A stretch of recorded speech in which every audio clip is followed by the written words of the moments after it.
سب سے پہلے تو میں نے بچے کی بازیابی کے لیے اقدامات کیے، مختلف ٹیموں کو شہر میں پھیلا دیا اور کسی بھی مشکوک شخص پر نظر رکھنے کا عندیہ دیا۔ پھر کچھ نیا ہوا، کیونکہ مجھے ایک آدمی نے کال کی اور اس نے بھی کچھ ایسا ہی کہا۔ اس کا کہنا تھا، سر میں راولپنڈی کے نواحی گاؤں مراد آباد سے بات کر رہا ہوں۔ ہمارے گھر رات میں ایک بچے کی پیدائش ہوئی اور صبح کو بچہ گھر سے غائب تھا۔ ہر جگہ ڈھونڈا مگر کہیں نہ ملا۔ ایک اور بات جو اس کیس میں مشترکہ تھی وہ یہ تھی کہ بچے کی سرخ آنکھیں اور سرخ جسم تھا۔ دونوں کیسز کی کڑیاں ملتی نظر آ رہی تھیں۔ میں نے ہسپتال کے تمام سٹاف کا تفصیلی بیان ریکارڈ کیا اور مراد آباد کی جانب روانہ ہو گیا۔ میرے ساتھ ASI اور حوالدار بھی تھے جو ابھی تک خوف کے سمندر میں ڈبکیاں لگا رہے تھے۔ ہم اس وقت پنڈی سے کچھ کلومیٹر کے فاصلے پر موجود مراد آباد جانے والی پکی سڑک پر تھے۔ دوپہر کا وقت تھا، گرمی عروج پر تھی، مگر کیس بھی اہم تھا کہ بہت الگ قسم کا نظر آ رہا تھا۔ صاحب جی، میری زندگی میں یہ پہلا موقع ہے جب سب کی نظروں کے سامنے ایک عورت کی لاش کسی انتہائی خوفناک مخلوق کی شکل میں بگڑ گئی۔ سر، ASI صاحب ٹھیک کہہ رہے ہیں، میری زندگی کا بھی یہ پہلا ہی موقع ہے، حوالدار بول پڑا۔ ہاں، میں تو جیسے تم دونوں سے الگ مخلوق ہوں نا، ہم سب کے لیے ہی یہ پہلا موقع ہے۔ فیصل رضا کا بیٹا امریکہ سے ڈگری ہولڈر تھا، قابل اور ذہین لڑکا تھا۔ اس نے اپنی کزن سے محبت کی، شادی کی، ہم خود اس کی شادی میں شریک ہوئے، مگر وہ صرف ایک رات کا دولہا ثابت ہوا۔ مجھے نوجوان کی موت کا افسوس تھا۔ سفر جاری تھا۔ مراد آباد پہنچ کر میں نے اس آدمی کو کال کی جس نے ہمیں بچے کے اغوا کی معلومات دی تھیں۔ اس سے بات کرتے ہوئے ہم اس کے گھر پہنچ گئے، لیکن جب گھر پہنچے تو وہاں خوف و ہراس پھیلا ہوا تھا۔ صاحب جی، ہم غریب لوگ ہیں، محنت مزدوری کرتے ہیں۔ رات ہمارے وہاں ایک بچہ پیدا ہوا، مگر صبح کو بچہ اپنی جگہ پر موجود نہیں تھا۔ ہر جگہ ڈھونڈا مگر کہیں نہیں ملا۔ پھر آپ کو اطلاع دی، مگر آپ کے آنے سے پہلے ایک اور خوفناک واقعہ پیش آیا۔ ہماری بہن مرنے کے بعد اچانک ہی عجیب و غریب شکل میں بگڑ گئی ہے، جیسے انسان نہ ہو، کوئی اور ہی مخلوق ہو۔ یہ تو سیم وہی کیس تھا جو دوسری مرتبہ دہرایا گیا تھا۔ عجیب معمہ تھا جو سمجھ سے باہر تھا۔ تمہاری اسی بہن کا خاوند کہاں ہے؟ اس کی تو جی موت ہو گئی تھی۔ سہاگ رات سے ایک دن بعد ہماری بہن بیوہ ہو گئی تھی، تو اس کے خاوند کی موت کیسے ہوئی تھی؟ وہ تو جی شادی والی رات ہی فوت ہو گیا تھا۔ پھر اس کی موت کے 3 ماہ بعد ہمیں پتہ چلا کہ بہن حاملہ ہے۔ کل 9 ماہ بعد بچہ پیدا ہوا تھا جو غائب ہو گیا، اور اب ہماری بہن بھی مر گئی ہے اور مر کر ایک عجیب و غریب مخلوق کی شکل دھار لی ہے۔ یہ عجیب و غریب صورتحال تھی۔ فیصل رضا کا بیٹا بھی تو پہلی رات مارا گیا تھا۔ ایسا لگتا تھا جیسے اگلا شکار فیصل رضا کی بہو تھی جس کا خاوند پہلی رات مارا گیا تھا۔ میں نے ضروری کارروائی پوری کی اور پنڈی واپس آ گیا۔ اسی دوران میں نے شمس الدین سے کچھ معلومات لیں۔ اس نے بھی انکشاف کیا کہ اس کی بہن کا خاوند یعنی بہنوئی کی ڈیتھ بھی پہلی رات ہی ہوئی تھی۔ تینوں کیسز میں مشابہت تھی۔ مجھے نئے شکار کو اس قسم کی سچویشن سے بچانا تھا جو متوقع طور پر فیصل رضا کی بہو تھی۔ اسی شام میں فیصل رضا کے گھر میں تھا، جنازے میں شرکت کی۔ مرنے والے کا نام انور تھا۔ جنازے کے بعد اسے قبر میں دفن کرنے کے بعد اس کے گھر آ گئے۔ بیوہ نرگس کو طویل بے ہوشی کے بعد ہوش آیا۔ میں نے نرگس کو شامل تفتیش کرتے ہوئے کیس کا دائرہ کار بڑھا دیا۔ نرگس کی حالت کچھ سنبھلی تو میں نے اس سے کچھ سوالات پوچھے۔ سب سے پہلے تو آپ کے خاوند کا افسوس ہے، میں آپ کو تکلیف نہ دیتا مگر میری ڈیوٹی ہے۔ میں انسانی زندگی کی حفاظت کے لیے تمام تر کوششیں بروئے کار لاؤں گا۔ جی، آپ نے جو کچھ پوچھنا ہے پوچھئے۔ آپ کے خاوند کی موت کس وقت ہوئی تھی؟ مطلب آپ کو کب معلوم ہوا کہ وہ اس دنیا میں نہیں ہے؟ صبح 4 بجے کا وقت تھا۔ جب میں واش روم جانے کے لیے اٹھی تو میں نے دیکھا انور کے منہ سے خون نکل رہا تھا اور ان کی آنکھیں مکمل کھلی ہوئی تھیں۔ میں نے چیک کیا تو انور اس دنیا میں نہیں تھے۔ اس کے بعد مجھے کچھ ہوش نہ رہا۔ میں نے چند اور دوسرے سوالات بھی کیے جن کا نرگس تسلی سے جواب دیتی رہی، البتہ ایک بات حیران کن تھی۔ نرگس کی آنکھیں سرخ اور گہری سرخ تھیں، جو کسی عام انسان کی آنکھوں میں سرخائی نہیں پائی جاتی، اور پچھلے کیسز میں پیدا ہونے والے دونوں بچے سرخ آنکھوں کے مالک تھے۔ میں نے نرگس کو خصوصی آبزرویشن پر رکھا۔ اس کے لیے لیڈی آفیسر سریا کی خدمات لی گئیں، اور پھر 2 ماہ کا عرصہ بیت گیا، کوئی خاص پیش رفت نہ ہو سکی۔ نرگس ابھی تک آبزرویشن میں تھی۔ اس کی ہر حرکت کو ریکارڈ کیا جا رہا تھا۔ وہ پریگننٹ تھی اور گھر پر ہی تھی۔ پھر ایک اہم پیش رفت ہوئی۔ میں آفس میں تھا جب مجھے اسی قسم کی ایک کال آئی۔ سر، انسپیکٹر کامران بخاری بات کر رہے ہیں کیا؟ جی بالکل، آپ کون؟ سر، میں آپ سے ملنا چاہتی ہوں۔ میرا نام فرخندہ ہے اور میرے پاس ایک خصوصی خبر ہے جو میں آپ سے شیئر کرنا چاہتی ہوں۔ وہ لڑکی گھبرائی ہوئی تھی۔ ضرور، آپ تھانے آ جائیں، یہاں آرام سے بات ہو سکتی ہے۔ اوکے سر، میں آتی ہوں۔ آدھے گھنٹے کے انتظار کے بعد ایک نوجوان لڑکی میرے آفس آئی۔ اس کی عمر 22 سال سے زیادہ نہیں تھی۔ چہرے پر نقاب تھا۔ میں نے اسے بیٹھنے کا کہا اور پھر گفتگو کا آغاز ہوا۔ سر، میرا نام فرخندہ ہے، ماڈل ٹاؤن میں اپنی امی کے ساتھ رہتی ہوں اور میں آپ کے ساتھ کچھ شیئر کرنا چاہتی ہوں۔ جی بالکل، بتائیں۔ ایک بات ذہن میں رکھ لیں کہ قانون کا ساتھ دینے والوں کا نام ہمیشہ صیغہ راز میں رکھا جاتا ہے اور کسی بھی قسم کی ٹینشن کی صورت میں پولیس آپ کا مکمل ساتھ دے گی۔ سر، میں ماڈل ٹاؤن کے ایک انگلش میڈیم اسکول میں ٹیچنگ کرتی ہوں۔ میری ایک ملنے والی جس کا نام گلنار ہے، میں کل اس کے گھر گئی۔ اس نے مجھے گھر آنے کی دعوت دی تھی۔ پرزور اصرار پر میں اس کے گھر چلی گئی۔ اس کا گھر 2 کمروں پر مشتمل ہے۔ اس کے مطابق وہ اس دنیا میں اکیلی رہتی ہے کیونکہ اس کا سارا خاندان ایک حادثے میں جاں بحق ہو گیا ہے۔ سر، جو بتانے کی اصل بات ہے وہ یہ کہ اس نے مجھے کمرے میں بٹھایا اور خود باہر چلی گئی۔ کمرہ عجیب و غریب تھا، حالانکہ وہاں سب کچھ نارمل تھا، مگر مجھے پراسرار محسوس ہو رہا تھا۔ کچھ دیر بیٹھنے کے بعد مجھے اس نے ایک سرخ رنگ کا شربت پیش کیا۔ وہ گاڑھا اور لذیذ شربت تھا۔ ایک لمحے کو میں سب کچھ بھول گئی۔ مجھے جیسے نشہ چڑھ گیا تھا یا پھر یادداشت ختم ہو گئی تھی۔ اس نے اسی لمحے مجھے کچھ اور بھی کھلایا۔ مجھے تھوڑا بہت یاد پڑتا ہے کہ جیسے وہ کچا گوشت تھا جس میں ہلکی سی بدبو اٹھ رہی تھی۔ اس گوشت کو کھاتے ہی میرا دماغ واپس نارمل ہونے لگا، میرے اعصاب نارمل ہونے لگے، مگر اس وقت میں اپنے کمرے میں موجود تھی۔ یہ تو ممکن ہی نہیں تھا کہ میں خود بخود گلنار کے گھر سے اپنے کمرے میں پہنچ گئی تھی۔ وہ لڑکی یہ کہتے کہتے چپ ہو گئی۔ میں نے اس کی آنکھوں میں خوف کا واضح عکس دیکھا۔ اس کی آنکھیں سرخ تھیں، بہت زیادہ سرخ، اور یہی سرخی میں نے اپنے اس کیس میں ہر متاثرہ عورت اور بچوں میں دیکھی تھی جو بچے اغوا ہوئے تھے یا جو عورتیں مرنے کے بعد عجیب و غریب صورت اختیار کر گئی تھیں۔ وہ سب سرخ آنکھوں کے مالک تھے۔ ویری گڈ فرخندہ بہن، آپ نے میرا مسئلہ حل کر دیا۔ میں پچھلے 2 ماہ سے اسی کیس پر کام کر رہا ہوں۔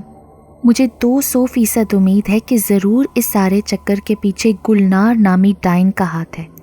پھر میں نے فرخندہ کو بچوں کے اغوا، خاوندوں کا مرنا اور عورت کا بچہ پیدا کرنے کے بعد مر کر عجیب و غریب مخلوق میں تبدیل ہو جانا۔ فرخندہ نے بہت سے رازوں سے پردہ فاش کیا۔ سر، میں جس اسکول میں پڑھاتی ہوں وہاں 3 لڑکیاں اور بھی پڑھاتی تھیں۔ ایک لڑکی کا تعلق اسی ماڈل ٹاؤن سے تھا جس کی پچھلے دنوں شادی ہوئی اور اس کا خاوند شادی کے اگلے دن مارا گیا۔ میں نے فوراً اسے اچک لیا۔ آپ فیصل رضا کے بیٹے کی بات تو نہیں کر رہی؟ جی بالکل، انہی کی بیوی میرے ساتھ ٹیچنگ کرتی تھی۔ سر، ایک اور لڑکی جو غالباً کسی گاؤں سے آئی تھی، شادی کے بعد اس کا خاوند بھی موت کا شکار ہوا۔ یہ بہت پرانی بات ہے، جب گلنار نئی اسکول آئی تھی اور وہ لڑکی جو گاؤں سے تھی اس کے گھر گئی تھی۔ اس کے ساتھ بھی ایسا ہوا تھا جو کچھ میرے ساتھ ہوا۔ وہ میری دوست تھی، لیکن اس واقعے کے بعد وہ اسکول کبھی نہیں آئی۔ البتہ میں نے اسے کئی بار گلنار کے گھر سے واپس آتے ہوئے دیکھا تھا۔ میں نے اس سے بات کرنے کی کوشش بھی کی، مگر اس نے مجھے پہچاننے سے بھی انکار کر دیا تھا۔ پھر اسی لمحے مجھے لگا جیسے فرخندہ کے ہاتھ پاؤں مڑنے لگے ہیں۔ وہ میری طرف خون خوار نظروں سے دیکھ رہی تھی۔ اس کی سرخ آنکھوں میں خون اتر آیا تھا۔ وہ اپنے آپ پر کنٹرول کرنے کی بہت کوشش کر رہی تھی۔ اس کے ہاتھ پاؤں اپنی جسامت سے بھرنے لگے۔ یہ عجیب و غریب صورتحال تھی۔ پانی پانی، وہ عجیب طریقے سے چیخنے لگی۔ میں نے اسے پانی پلایا۔ پانی پینے سے کچھ افاقہ ہوا، پھر وہ نارمل ہونے لگی۔ آہستہ آہستہ اس کے سارے اعصاب نارمل ہوتے گئے۔ سر، جب سے میں گلنار کے گھر سے ہو کر آئی ہوں میری حالت ایسی ہی ہے۔ میرا دل چاہتا ہے کہ گلنار کے ہاتھ کا لذیذ شربت پیوں اور بدبودار گوشت کھاؤں، لیکن پانی پینے سے میری حالت قدرے بہتر ہو جاتی ہے۔ آپ پلیز گلنار کو گرفتار کر لیں سر۔ وہ یقیناً کوئی جادوگرنی ہے جو کالے سفلی عمل سے لوگوں کی زندگی جہنم بنا رہی ہے۔ اس کا گھر 5 بلاک فیز 2 میں ہے۔ فرخندہ کی حالت ابھی بھی مکمل ٹھیک نہیں تھی، اس کی سانس پھولی ہوئی تھی اور جسم کانپ رہا تھا۔ اتنی اہم معلومات دینے کا شکریہ۔ آپ اگر مائنڈ نہ کریں تو میرے ساتھ چلیں، میں گلنار سے نمٹ لوں گا، مگر آپ کی طبیعت خراب ہے، میں آپ کو گھر تک ڈراپ کر دوں۔ نہیں سر، میں آٹو سے چلی جاؤں گی، آپ بس اس گلنار کو پکڑ لیں۔ وہ اٹھ کھڑی ہوئی، اس کا جسم تھر تھر کانپ رہا تھا۔ مجھے نہیں لگتا تھا کہ وہ اس حالت میں بغیر کسی مدد کے اپنے گھر پہنچ جائے گی۔ آپ میری بہن کی طرح ہیں، آپ کی مدد کرنا میرا اخلاقی فرض ہے۔ آپ میرے ساتھ پہلے ہسپتال چلیے، اپنا چیک اپ کرائیے، پھر ہم آپ کو بحفاظت آپ کے گھر پہنچا دیں گے۔ فرخندہ کمزوری کی وجہ سے دوبارہ کرسی پر بیٹھ گئی۔ اس کی حالت بہت خراب تھی۔ مجھے اس لڑکی کو سنبھالنے کے لیے ایک عورت کی ضرورت تھی۔ سریا آن ڈیوٹی تھی۔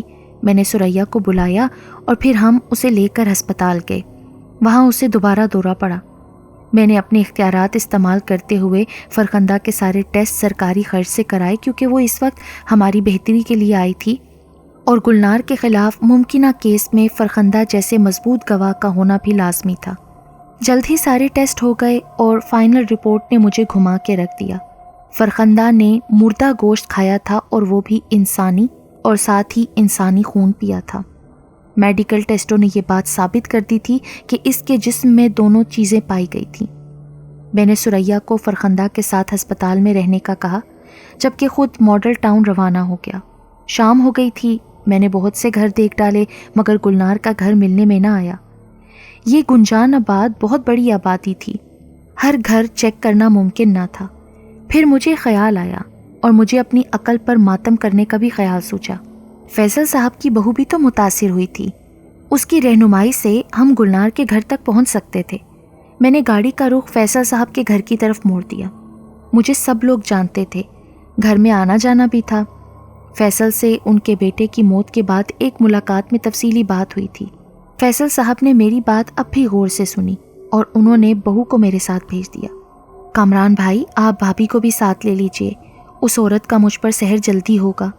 میں پورے 9 ماہ تک اس کے پاس جاتی رہی ہوں، وہ مجھے خون پلاتی تھی، گوشت کھلاتی تھی، لیکن مجھے نہیں پتا کیا ہوتا تھا میرے ساتھ۔ میں ہر شام چلی جاتی اور لذیذ خون کے ساتھ کچا بدبودار گوشت کھاتی۔ اگر میں ایسا نہ کرتی تو میرا جسم جلنے لگتا اور میں تڑپنے لگتی۔ آپ نے کسی کو بھی اپنی صورتحال سے آگاہ کیوں نہیں کیا؟ کیونکہ میں جب بھی کسی کو بتانے کا ارادہ کرتی تو میری یادداشت چلی جاتی اور ایک دم سے ساری بات میرے دماغ سے اڑ جاتی۔ میں نے اپنی بیوی کو بھی ساتھ لے لیا۔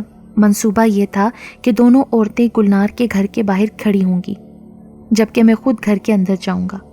رات کے اندھیرے میں ہم لوگ ایک گھر کے سامنے موجود تھے۔ یہ گھر دوسرے گھروں سے الگ تھلگ تھا۔ فیصل صاحب کی بہو نے گھر ڈھونڈنے میں مدد کی۔ میں نے گاڑی کا انجن بند کیا اور باہر نکل آیا، جبکہ وہ دونوں گاڑی میں بیٹھی رہیں۔ میں نے گیٹ چیک کیا مگر وہ اندر سے بند تھا۔ میں نے دیوار پھلانگنے کا منصوبہ بنایا، لیکن میں نے یہاں ایک فیصلہ کیا۔ گھر میں نے دیکھ لیا تھا اور اب یہاں اکیلے گھر میں گھسنا بے وقوفی تھی۔ میں نے دونوں عورتوں کو گھر ڈراپ کیا اور اپنے ساتھیوں کے ساتھ دوبارہ اس گھر کے سامنے پہنچ گیا۔ گلنار پکڑی گئی تھی۔ ہم نے اسے ایک خوبرو لڑکی کو کچا گوشت کھلاتے ہوئے پکڑا تھا۔ میں نے پورے گھر کی تلاشی لی۔ ایک کمرے میں مردہ جسم پائے گئے۔ انسانی گوشت بڑی مقدار میں پایا گیا، جبکہ ایک تہخانہ بھی ملا جہاں ایک انسانی جسم بھٹی پر جل رہا تھا اور تہخانے میں تافون کے ساتھ عجیب سا دھواں پھیل گیا تھا، لیکن اس دھوئیں نے ہمارا کام بگاڑ دیا۔ ہم جو ہی تہخانے میں داخل ہوئے، ہتکڑی پہنے ہوئے گلنار ایک دم غائب ہو گئی۔ ASI کو جھٹکا لگا تھا، ہتکڑی چھوٹ گئی اور گلنار نہ جانے کہاں غائب ہو گئی۔ ہم نے ماسک پہن لیے۔ ایک مردہ ایک بھٹی میں جلایا جا رہا تھا۔ میں نے اہلکاروں کے ساتھ مل کر بھٹی بجھائی اور لاش کو باہر لے آئے۔ جسم جل کر کوئلہ ہو گیا تھا۔ ایک کو میں نے بہت مشکل سے پہچان لیا۔ وہ تو فیصل صاحب کے بیٹے کی لاش تھی، جو مرنے کے بعد ضرور قبر سے نکالی گئی تھی اور گلنار اسے اپنے مقصد کے لیے استعمال کر رہی تھی۔ ہر جگہ ڈھونڈ لیا گیا مگر گلنار نہ ملی۔ پھر ایک آواز آئی، ہا ہا ہا، انسپیکٹر تم ڈھونڈ سکتے ہو تو ڈھونڈ لو، میں تمہارے سامنے ہوں، پکڑو مجھے۔ وہ گلنار کی زہریلی آواز تھی مگر وہ خود غائب تھی۔ ضرور اس نے یقیناً کسی کالے سفلی عمل سے غائب ہونے کا طریقہ ڈھونڈ لیا تھا اور کسی حد تک کامیاب بھی ہو گئی تھی، کیونکہ مجھے وہاں سے ایک کتاب ملی تھی جو سفلی عمل سے متعلق تھی۔ اس کتاب میں سب سے اہم چیز بذریعہ جادو نظروں سے اوجھل ہونے کا درجہ تھا۔ میں نے کتاب کو پڑھنا شروع کر دیا۔ کالے عمل سے اس کتاب میں ضرور غائب ہو جانے والے شخص کو دیکھنے کا توڑ بھی موجود ہوگا۔ وقت گزر رہا تھا، میں نے کتاب کے تمام عنوان دیکھ لیے مگر کوئی توڑ نظر نہ آیا۔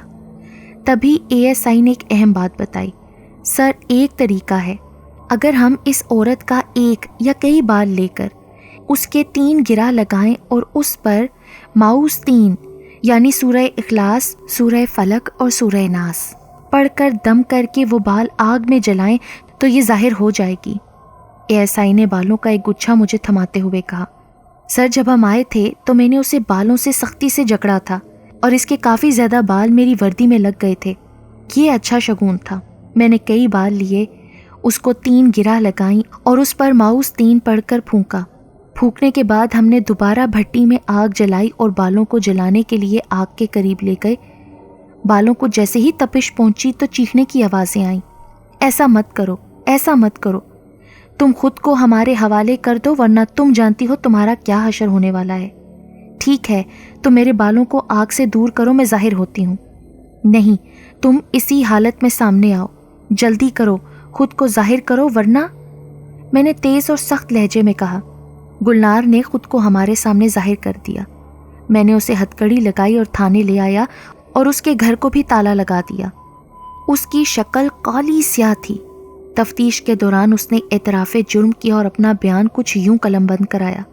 میرا نام گلنار ہے، میں غیر مسلم ہوں۔ ایک حادثے میں میرے گھر والے مارے گئے تو میں تنہا ہو گئی، کوئی سہارا نہ تھا۔ میرے کالے رنگ نے بھی میری منحوسیت میں اہم کردار ادا کیا۔ میں چاہتی تھی کہ کوئی اچھا لڑکا مجھے اپنا لے، یوں مجھے سہارا مل جائے گا، مگر میرے کالے اور بھدے رنگ کا مسئلہ تھا۔ مجھے ہر لڑکا استعمال کر کے ٹیشو پیپر کی طرح پھینک دیتا۔ میں نے ٹیچنگ کا شعبہ چنا، جہاں الگ دنیا تھی، کولیگ تھیں، خوبصورت بچے تھے۔ یہاں بھی میرا کالا رنگ سب کی زبان کا ڈسکس پوائنٹ بن گیا تھا۔ ہر محفل میں میرا رنگ زیر بحث ہوتا، مگر میں نے خوش گفتاری کی وجہ سے سب کو اپنا گرویدہ کر لیا۔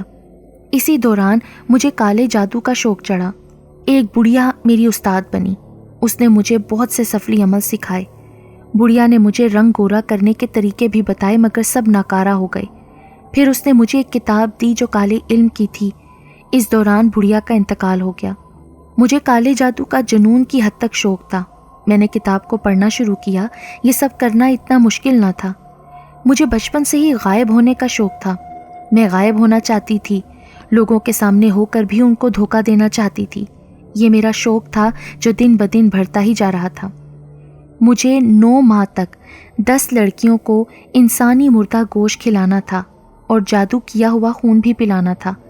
اس کے بعد لڑکیوں کی شادی کا انتظار کرنا تھا کیونکہ ان کے بچے بھی میری خواہش کو پورا کر سکتے تھے۔ میں نے کچھ لڑکیاں منتخب کیں اور انہیں مسلسل 9 ماہ تک گوشت کھلاتی رہی اور انہیں خون بھی پلایا، جس پر سفلی عمل کیا ہوا تھا۔ جو لڑکی ایک مرتبہ میرے پاس آتی وہ جادوئی چکر میں جکڑی جاتی اور اگر وہ میری طرف نہ آتی تو اسے دورے پڑنے لگتے۔ یوں مجبوراً انہیں میری طرف آنا پڑتا۔ کئی لڑکیوں نے میرے پاس وقت گزارے۔ ایک بات اور، ان کے خاوند شادی کی پہلی رات مارے جاتے۔ یہ عمل لازمی تھا کیونکہ مجھے ان کے خاوندوں کی ضرورت پڑتی تھی۔ ان کا مردہ جسم قبر سے نکال لاتی تھی میں اور اسے جلتی ہوئی بھٹی میں مخصوص عمل کے تحت جلاتی رہتی۔ ان کے جسم سے اٹھنے والی بدبو اور دھوئیں سے ان کے نومولود بچوں کی موت ہوتی۔ پھر میں ان بچوں کو زندہ کھاتی۔ اب تک میں کئی بچے کھا چکی ہوں۔ یہی وجہ ہے کہ کچھ دیر تک میں غائب ہو سکتی ہوں۔ وہ بیان دے کر خاموش ہو گئی۔ سرخ آنکھوں اور سرخ جسم کا راز بتاؤ، اور عورتوں کا مرنے کے بعد عجیب و غریب مخلوق میں تبدیل ہو جانا، اس سے کیا تعلق ہے تمہارا؟ سرخ جسم اور سرخ آنکھیں جادو کے زور پر ہوتی ہیں، جبکہ عورت کا کسی اور مخلوق میں مرنے کے بعد تبدیل ہو جانا اسی سفلی علم کے سبب ہے۔ یہ سفلی علم سحر شدہ عورت کے جسم کو ڈیلیوری کے بعد بالکل ہی عجیب و غریب شکل میں بگاڑ دیتا ہے، جس سے وہ کوئی اور ہی مخلوق لگنے لگتی ہیں۔ 2 عورتیں ایسی ہیں جن پر تم نے سفلی علم کیا ہے اور ان کو مردہ گوشت کھلایا اور خون بھی پلایا ہے۔ ان کا حل بتاؤ۔ میں نے اس لیے پوچھا کیونکہ فیصل صاحب کی بہو اور فرخندہ دونوں ہی ہسپتال میں زیر اثر تھیں اور میں نے ان کی جان اس مصیبت سے چھڑانی تھی۔ اب ان کو کچھ نہیں ہوگا کیونکہ میرا عمل سب پر عیاں ہو گیا ہے، اس لیے سفلی عمل ٹوٹ گیا ہے۔ اگلی صبح میں نے جیل کی سلاخوں کے پیچھے گلنار کو مردہ حالت میں دیکھا۔ اس کے قریب ہی ایک پرچی پڑی تھی جس میں لکھا تھا، تم نے مجھے برباد کر دیا، میرا سفلی عمل ادھورا رہ گیا، تم نے میرے سفلی عمل کو پورا ہونے سے پہلے ہی توڑ دیا، اب اس عمل کے موکلات مجھے زندہ نہیں چھوڑیں گے، یقیناً میں صبح تمہیں مردہ ہی ملوں گی۔ وہ واقعی مر چکی تھی اور مرنے کے بعد اس کی لاش انتہائی عجیب و غریب مخلوق میں تبدیل ہو گئی تھی۔ اس کا گوشت گلنے سڑنے لگا تھا۔ خیر، میں نے اللہ کا شکر ادا کیا کہ اس نے فرخندہ کے وسیلے سے ہمیں گلنار تک پہنچایا اور آخرکار برائی کا صفایا ہو گیا۔ پھر میں نے کچھ اہم کام کیے۔ اس کے بعد فرخندہ سے ملاقات کی اور گلنار کے مرنے کا بتایا۔ فرخندہ بالکل نارمل اور ٹھیک ٹھاک تھی۔ ان سارے کاموں سے فارغ ہو کر میں سوچ رہا تھا کہ انسان ہی انسان کی بربادی کا باعث بن جاتا ہے۔ بیجا خواہش جب انسان پر حاوی ہو جاتی ہے تو انسان اشرف المخلوقات کے اعلیٰ مقام سے گر کر حیوان سے بھی بدتر بن جاتا ہے اور ہر ناجائز کام کو حلال سمجھنے لگتا ہے جو انسانی عظمت کے خلاف ہے۔